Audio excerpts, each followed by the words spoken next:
जय हिंद दोस्तों, आपके अपने चैनल निगम स्टडी पॉइंट में आप सभी का स्वागत है।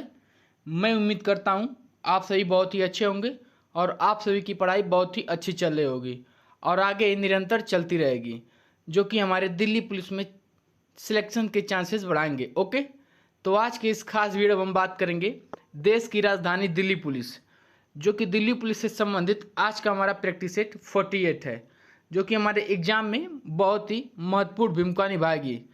तो आइए चलते हैं बिना समय गंवाए हुए अपने पहले प्रश्न की तरफ। तो आज का हमारा पहला प्रश्न है, निम्नलिखित में से किसने सिंधु सभ्यता के पतन का कारण बाढ़ बताया गया है? Option A Mortimer Wheeler, option B U R Kennedy, option C Gordon Childe, option D John martial.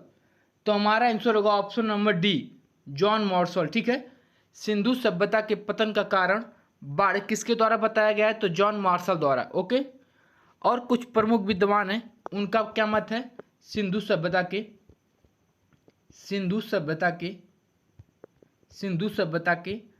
पतन का कारण।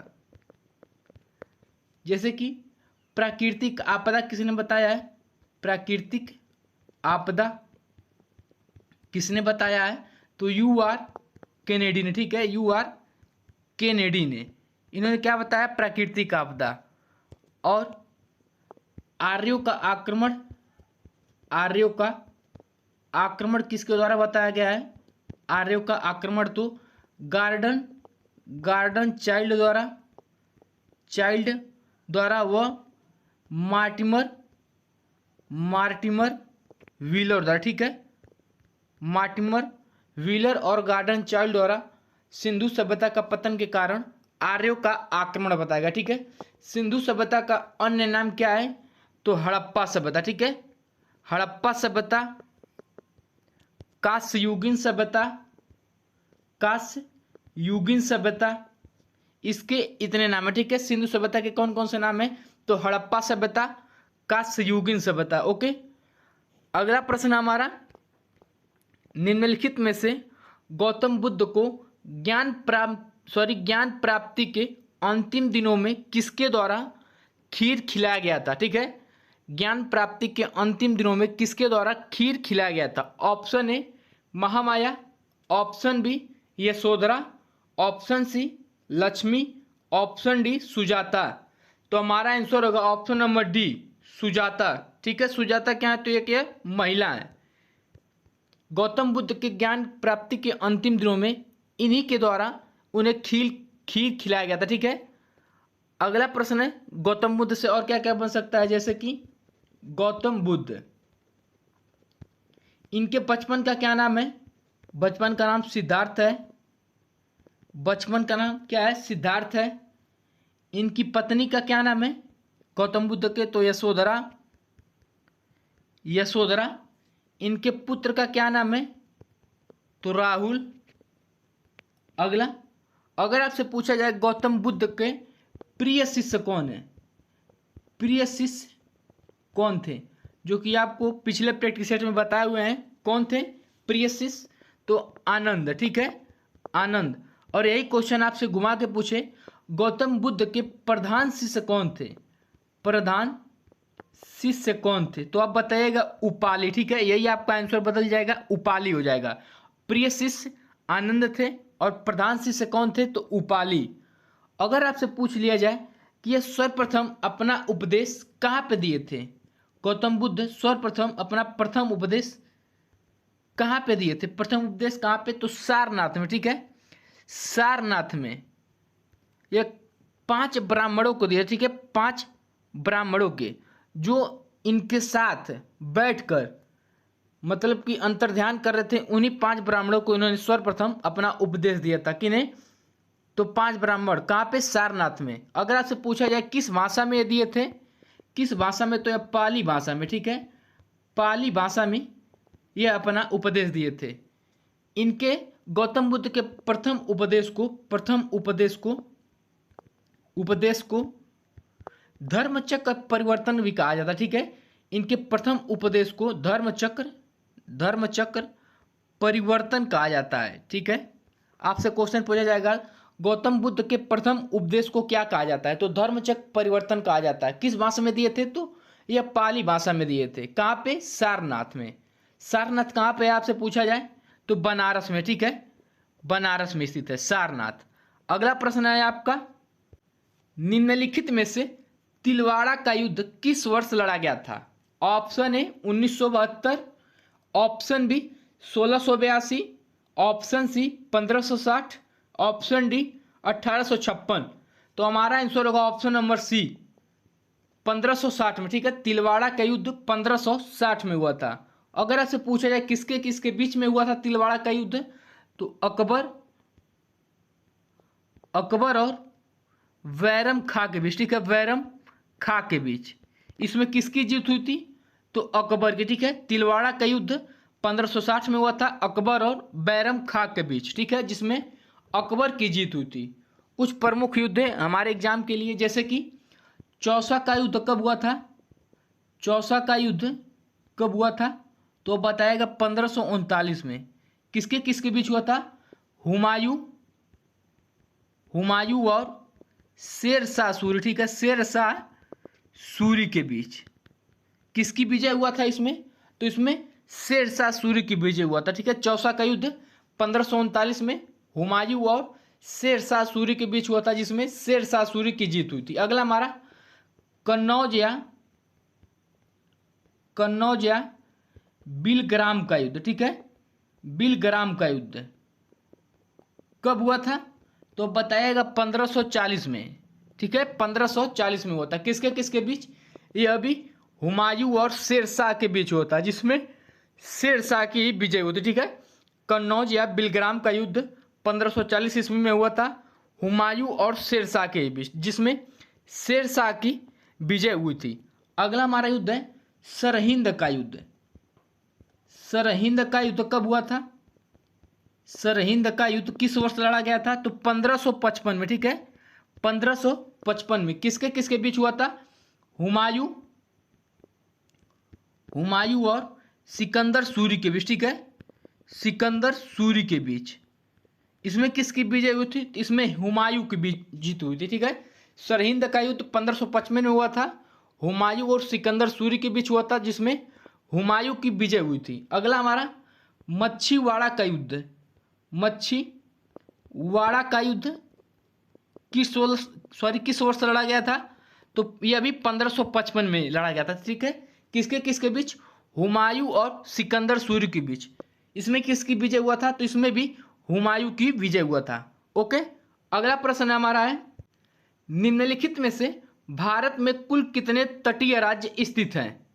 Option A 12, option B 9, option C 5, option D 8। तो हमारा आंसर होगा ऑप्शन नंबर बी 9, ठीक है।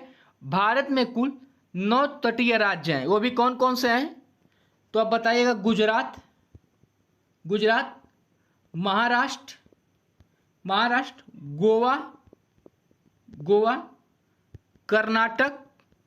कर्नाटक और केरल, ठीक है, केरल। अगला हमारा तमिलनाडु, आंध्र प्रदेश, अगला उड़ीसा और अगला हमारा पश्चिम बंगाल, ठीक है।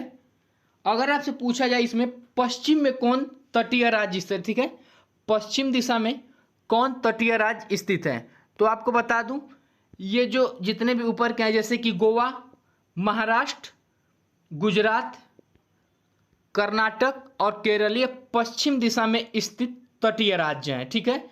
और ये आपके जो नीचे हैं ये पूर्व दिशा में स्थित तटीय राज्य। कौन कौन से, तमिलनाडु, आंध्र प्रदेश, उड़ीसा और पश्चिम बंगाल, ठीक है।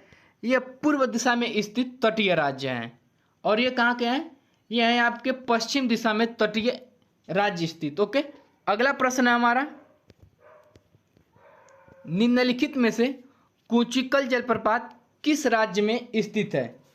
Option A Karnataka, option B Kerala, option C Tamil Nadu, option D Maharashtra. तो हमारा आंसर होगा ऑप्शन नंबर ए कर्नाटक में, ठीक है। कुचिकल जलप्रपात कर्नाटक में स्थित है। अगर आपसे पूछ लिया जाए भारत का भारत का सबसे ऊंचा जलप्रपात कौन सा है? ऊंचा जलप्रपात कौन सा है? तो कूचिकल जलप्रपात, ठीक है, कूचिकल जलप्रपात। यह किस नदी पर स्थित है? तो वराही नदी पर स्थित, ठीक है, वराही नदी पर कूचिकल जलप्रपात स्थित है। यह कुल कितने मीटर ऊंची है? तो आप बताइएगा 455, ठीक है, 455 मीटर ऊंचा है यह कूचिकल जलप्रपात, ठीक है। अगला प्रश्न हमारा, निम्नलिखित में से कौन सी नदी इनमें से अरब सागर में जाकर गिरती है? ऑप्शन ए कृष्णा नदी, ऑप्शन बी गंगा नदी, ऑप्शन सी माही नदी, ऑप्शन डी कावेरी। तो हमारा आंसर होगा ऑप्शन नंबर सी माही नदी, ठीक है, माही नदी अरब सागर में जाकर गिरती है। और कौन कौन से प्रमुख नदियां हैं जो कि अरब सागर में जाके गिरती हैं? अरब सागर में गिरने वाली नदियां कौन कौन से हैं? तो आपको बता दें, नर्मदा नदी,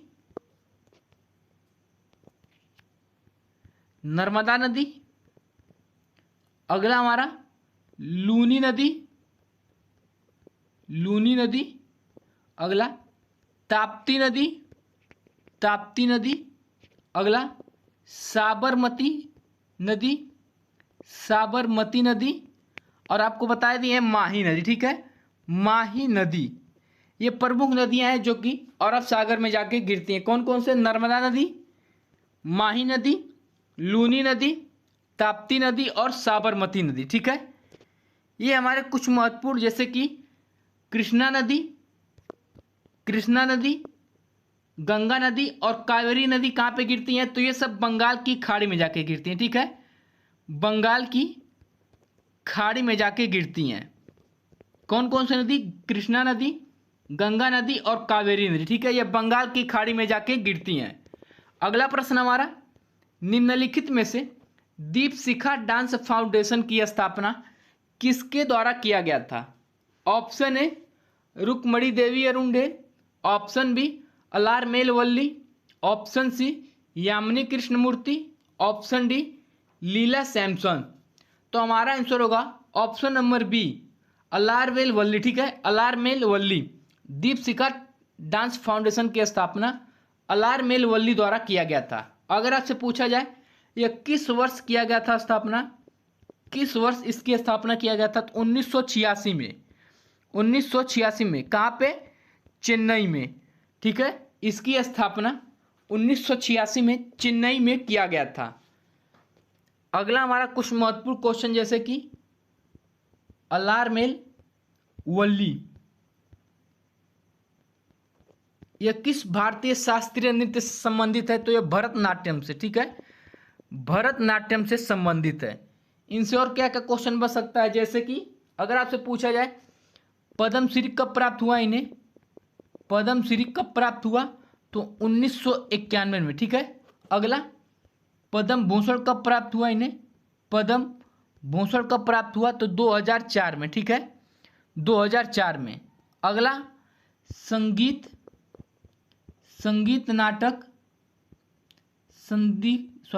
नाटक अकादमी पुरस्कार कब प्राप्त हुआ इन्हें? अलारमेल वल्ली को पुरस्कार कब प्राप्त हुआ? तो 2001 में। अगला हमारा महत्वपूर्ण क्वेश्चन है इन्हीं से संबंधित, अलारमेल वल्ली को फ्रांस सरकार की तरफ से सेवेलियर ऑफ आर्ट्स एंड लेटर्स पुरस्कार कब प्राप्त हुआ? लेटर्स पुरस्कार कब प्राप्त हुआ? तो 2004 में, ठीक है। इन्हें सेवेलियर ऑफ आर्ट्स एंड लेटर्स पुरस्कार फ्रांस सरकार की तरफ से 2004 में प्राप्त हुआ, ठीक है। अगला प्रश्न हमारा, निम्नलिखित में से पोवाड़ा लोक नृत्य किस राज्य में मनाया जाता है? Option A Andhra Pradesh, option B Karnataka, option C Maharashtra, option D Kerala.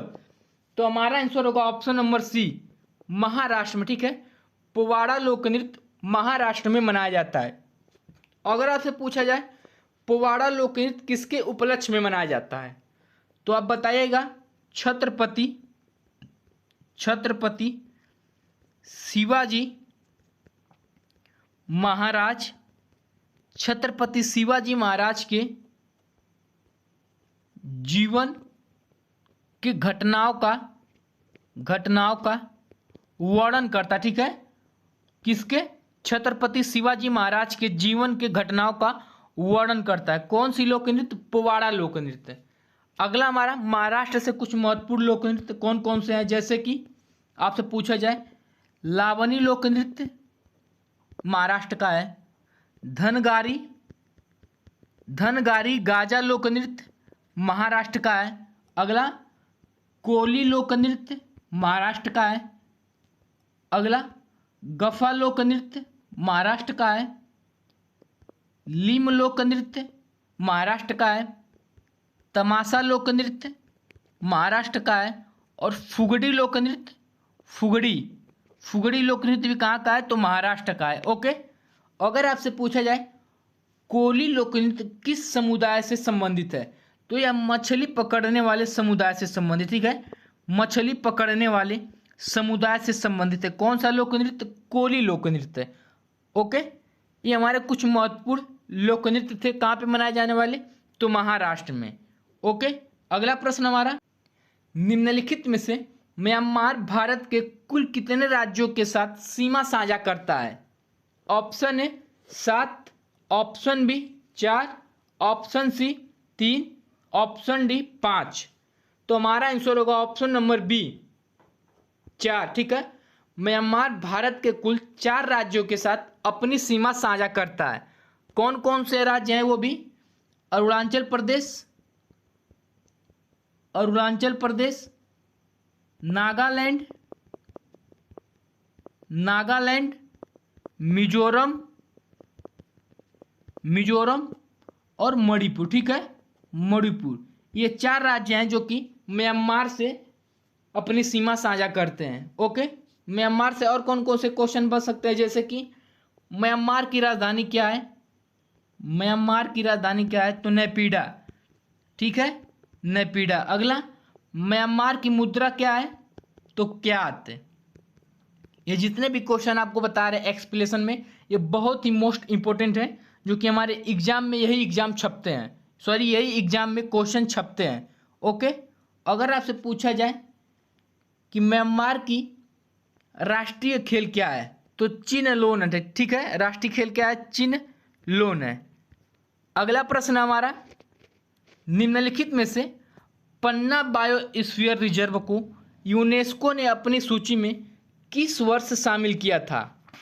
Option A 2009, option B 2020, option C 2018, option D 2004। तो हमारा आंसर होगा ऑप्शन नंबर बी 2020 में। ठीक है, यूनेस्को ने 2020 में पन्ना बायोस्फीयर रिजर्व को अपनी सूची में शामिल किया था। अगर आपसे पूछा जाए किस राज्य में स्थित है, तो यह मध्य प्रदेश में। ठीक है, पन्ना बायोस्फीयर रिजर्व मध्य प्रदेश में स्थित है। कुछ बायोस्फीयर रिजर्व हमारे एग्जाम के लिए महत्वपूर्ण है, जैसे कि कंचनजंगा बायोस्फीयर रिजर्व को कब शामिल किया यूनेस्को ने? तो 2018 में। यह किस राज्य में स्थित है? तो सिक्किम में। ठीक है, सिक्किम में स्थित है। अगला, सिमलीपाल बायोस्फीयर रिजर्व को कब शामिल किया यूनेस्को में? तो 2009 में। ये कहाँ पर स्थित है? तो यह आपका उड़ीसा में स्थित है। अगला, नोकरेक बायोस्फीयर रिजर्व किस वर्ष शामिल किया इसको? तो 2009 में इसको भी। यह कहाँ पर स्थित है? तो मेघालय में स्थित है। अगला, नंदा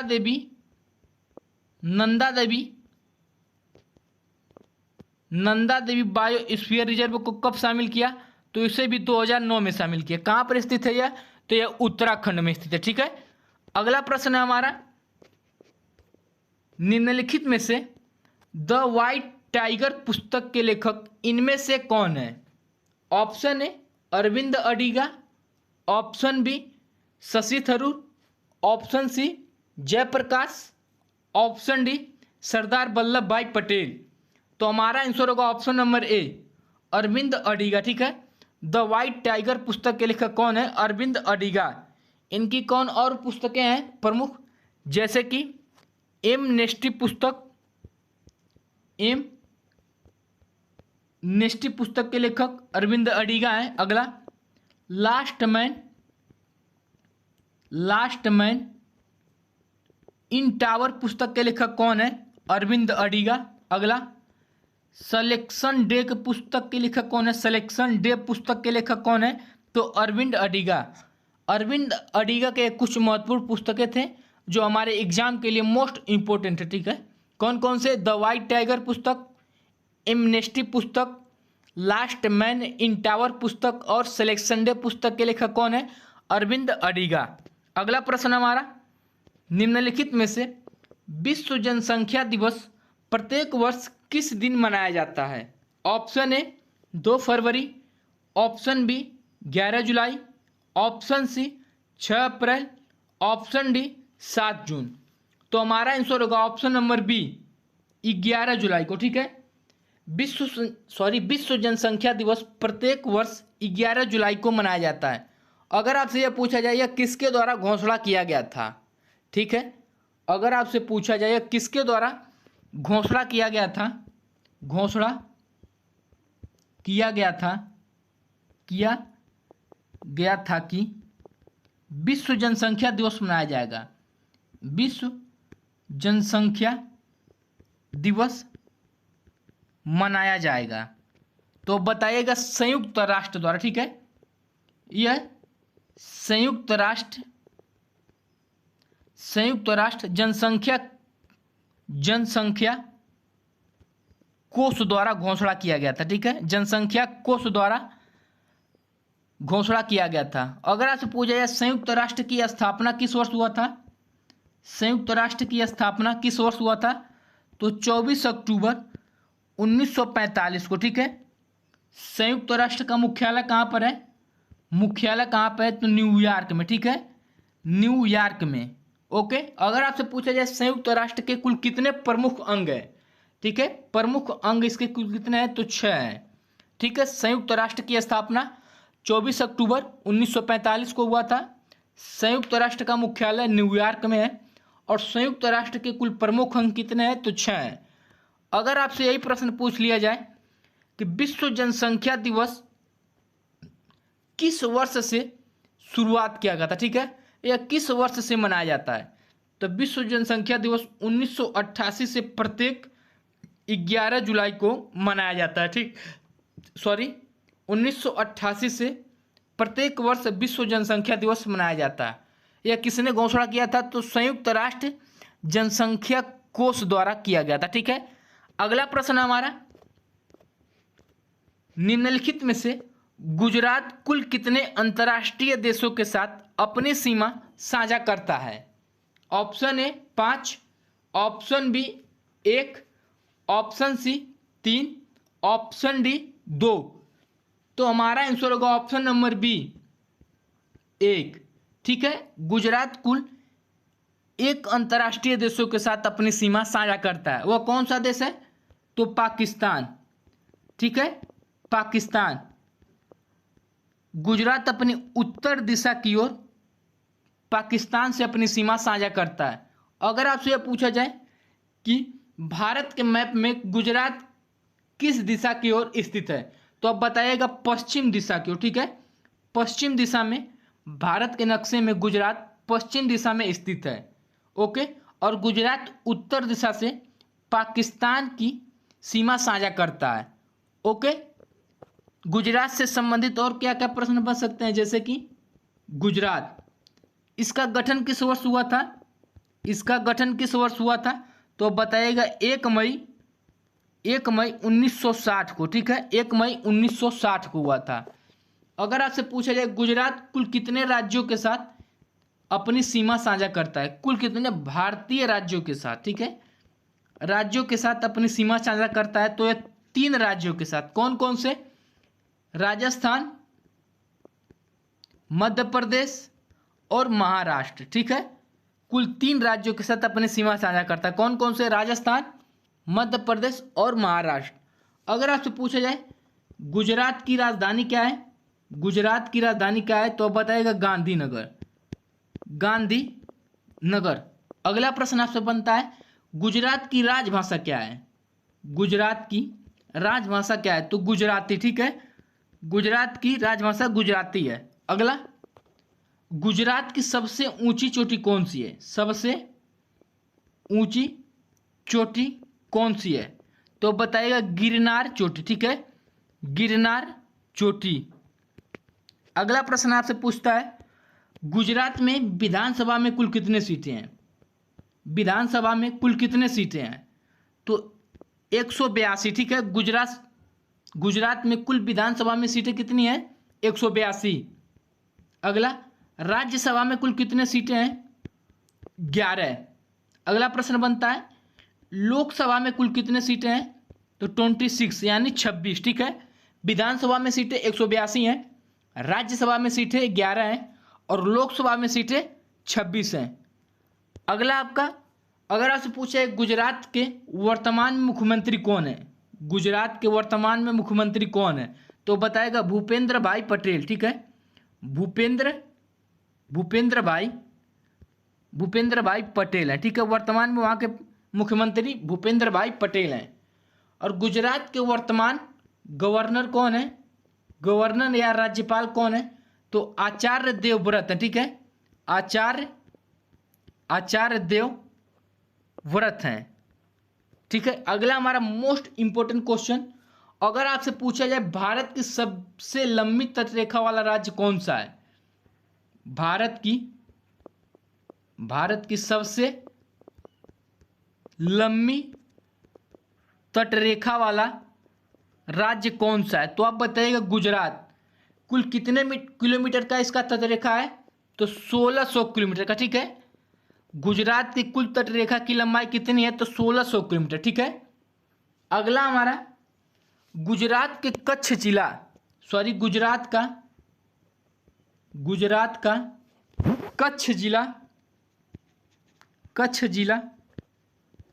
किसके लिए प्रसिद्ध मानी जाती है? ठीक है, अगर आपसे पूछा है गुजरात का कच्छ जिला किसके लिए प्रसिद्ध है, तो यह मुख्य रूप से, यहाँ पे मुख्य रूप से बुन्नी नामक भैंस की नस्ल पाई जाती है। ठीक है, बुन्नी नामक भैंस की नस्ल पाई जाती है, इसीलिए गुजरात का कच्छ जिला प्रसिद्ध है। ठीक है, यहाँ पे किस नामक भैंस की नस्ल पाई जाती है? तो बुन्नी नामक। ठीक है, बुन्नी नामक भैंस की नस्ल पाई जाती है। अगला प्रश्न है हमारा, निम्नलिखित में से खिलाफत आंदोलन की शुरुआत किस वर्ष किया गया था? Option A 1929, option B 1922, option C 1919, option D 1930। तो हमारा आंसर होगा ऑप्शन नंबर सी 1919 में। ठीक है, खिलाफत आंदोलन की शुरुआत 1919 में किया गया था। कुछ महत्वपूर्ण आंदोलन हमारे एग्जाम के लिए महत्वपूर्ण, जैसे कि आपसे पूछा जाए जलियांवाला बाग हत्याकांड किस वर्ष हुआ था? तो बताइएगा 13 अप्रैल 1919 में। अगर हमारी लिखावट ना समझ में आए तो हम जो बोल रहे हैं वो तो आपको समझ में आएगा, तो उसके लिए आपसे माफ़ी चाहते हैं कि हमारा थोड़ी लिखावट थोड़ी नहीं अच्छी है, इस पर लिखा नहीं पा रहा है। ठीक है, आप हमारी आवाज़ सुन के ही क्वेश्चन को याद रखने की कोशिश करिए। ओके, जलियांवाला बाग हत्याकांड किस वर्ष हुआ था? तो 13 अप्रैल 1919 को। अगला, चौरी चौरा कांड किस वर्ष हुआ था? चौरी चौरा कांड किस वर्ष हुआ था? तो 5 फरवरी 1922 को। ठीक है, 1922 को हुआ था। अगला, लाहौर षड्यंत्र केस किस वर्ष हुआ था? तो बताएगा 8 अप्रैल 1929 को हुआ था। ठीक है, अगला, असहयोग आंदोलन का प्रारंभ किस वर्ष हुआ था? तो 1 अगस्त 1920 को। ठीक है, ये हमारे कुछ एग्जाम के लिए महत्वपूर्ण प्रश्न थे ओके, अगला प्रश्न है हमारा, निम्नलिखित में से महारानी विक्टोरिया ने किस अधिनियम के तहत भारत मल्लिका की उपाधि धारण की थी? ठीक है, ये आपका ताज नहीं होगा, तहत होगा। ठीक है, किस अधिनियम के तहत भारत मल्लिका की उपाधि धारण की थी? Option A 1935, option B 1858, option C 1919, option D 1909। तो हमारा आंसर होगा ऑप्शन नंबर बी, 1858 के अधिनियम के तहत महारानी विक्टोरिया भारत मल्लिका की उपाधि धारण की थी। ओके, अगर आपसे पूछा जाए 1858 के अधिनियम के तहत क्या क्या हुआ था, 1858 के एक्ट के तहत क्या क्या हुआ था, तो भारत में कंपनी का शासन समाप्त कर दिया गया। ठीक है, भारत में कंपनी का शासन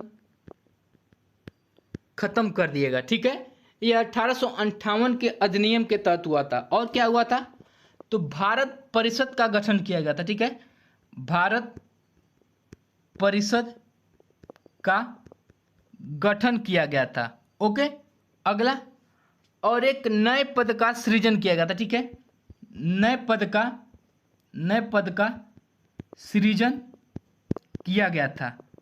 वो कौन सा पद था, तो भारत सचिव का। ठीक है, भारत सचिव पद का सृजन किया गया था। ओके, अगर आपसे पूछा जाए भारत सचिव का, इसकी सहायता के लिए एक 15 सदस्यीय विभाग का गठन किया गया था। ठीक है, जिनमें से 8 सदस्य निदेशक मंडल के थे। ठीक है, निदेशक मंडल कंपनी के सदस्य थे। ठीक है, कंपनी के सदस्य थे, और जिनमें से 7 सदस्य आपके ब्रिटिश सरकार के थे। ठीक है, ब्रिटिश सरकार के सदस्य थे। ओके, ये हमारे कुछ महत्वपूर्ण क्वेश्चन थे जो कि 1858 के अधिनियम के तहत कार्य किए गए थे। ओके, अगला प्रश्न आज का हमारा रिवीजन क्वेश्चन है, निम्नलिखित में से डेवलपमेंट एज फ्रीडम पुस्तक किसके द्वारा लिखा गया है? ठीक है, डेवलपमेंट एज फ्रीडम पुस्तक किसके द्वारा लिखा गया है? Option A Jaishankar Prasad, option B Shashi Tharoor, option C Amartya Sen, option D Manmohan Singh. Okay, जिस किसी को भी आंसर पता हो आंसर कमेंट बॉक्स में जरूर करें, और वीडियो अच्छी लगे तो वीडियो को लाइक, कमेंट और चैनल को सब्सक्राइब करना ना भूलें, और वीडियो अच्छी लगे तो वीडियो को जरूर शेयर करें, और चैनल को सब्सक्राइब करें और बेल आइकन को दबाना ना भूलें, ताकि हमारी डेली का वीडियो आप तक पहुंचती रहे और आप अपनी पढ़ाई बेहतर बनाएं। जय हिंद।